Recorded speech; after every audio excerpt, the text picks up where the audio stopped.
Hello everyone and welcome to San Diego Market Movers Question of the Week. Today we have Peter Carlseen. How's it going, Peter? Fantastic. Thanks for having me. Of course. Well, thank you for being here. And I got a question for you today. Okay, shoot. Yeah, so aside from being overpriced, what are some reasons why a home would not sell in this market? So price can overcome a lot of things, but it can't overcome everything. One of the main things is going to be accessibility to the unit for showing. Is it tenant occupied? Do the sellers only allow showings 2 hours a week on every other weekend?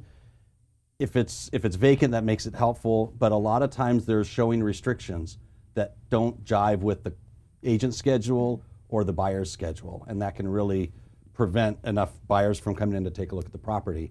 Another issue is how it looks, the property condition. Sometimes it doesn't matter what the price is. If you walk in and there's clutter everywhere, or it's got that funky smell where everybody knows what that smell is, that can really turn off buyers. And a lot of buyers right now are looking for that turnkey property. And if it's not that, then they may just move on to the next one and pay more for something that is more turnkey. And I would say another one is going to be the accessibility of the listing agent. If the listing agent is the kind of person that's not answering his phone, that's not getting back to the buyer's agents, it may not matter how accessible the property is. It may not matter what the price is at. If you can't have a conversation with that agent, that's going to prevent that property from being able to sell. Absolutely. These are really great points, right? So what are some things that you do to prepare a home to get it on the market? Great question. So we want to make sure the property shows in the best light possible. Part of what I do as a listing agent is I'll go there with my interior decorator and stager, make sure that even if it's owner occupied, we're moving things around, we're trying to make the best of whatever space there is. Some of the listings are vacant. Some of the listings is people still live in, but we still have our interior decorator in there to make sure that it shows well. They may bring in a couple accent pieces, a couple things to help lighten up the mood there, but it's really preparation. Also, we want to make sure that it shows very well online, not just for the initial buyer impression on it, but after the buyers put an offer in, they're going to want to show it off to their friends and their family. Right. And if you're showing off a property that's got crappy pictures, I don't know if I'm allowed to say that. If you got showing bad pictures, or that shows in not great light, their friends are going to look at them and go, "What are you thinking? Yeah.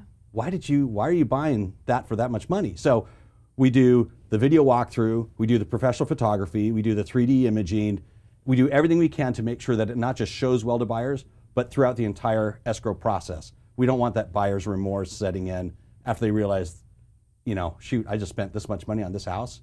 What was I thinking? Right. So we want it to go through. Yeah, these are really good points. I mean, like you said, preparation is key. Walking your client through the home and saying, hey, these are the things that we need to do to put your home on the market, and which would also bring you a lot more value too. And I think a lot of people may be scared that it's going to cost them a fortune to get the home in the right condition to put it on the market. That's not the case, right? You can do things that are cost efficient to Correct. get your home right in the market. And that's why I bring in the interior decorator is, we don't want to spend thousands and thousands of dollars to just get the property ready. We want to make sure we get the biggest bang for our buck, and that's what we specialize in. That's how we bring extra value to those sellers. Yeah, well, I love that. And getting a listing agent that is going to do the right things for you, being communicative. So you got to talk to Peter so you can be the listing agent as well, right? That's right. Got to get this home ready to go, being communicative, being open, and have people willing to come in and go see it. Make time for that, because that's the more exposure you get, the more that you'll have people coming in and looking at it and possibly giving offers, right? Of course. Yeah. Yeah. So thank you for being here today and answering the question of the week. Of course, you're welcome. Yeah. That was Peter Carlseen with San Diego Market Movers Question of the Week.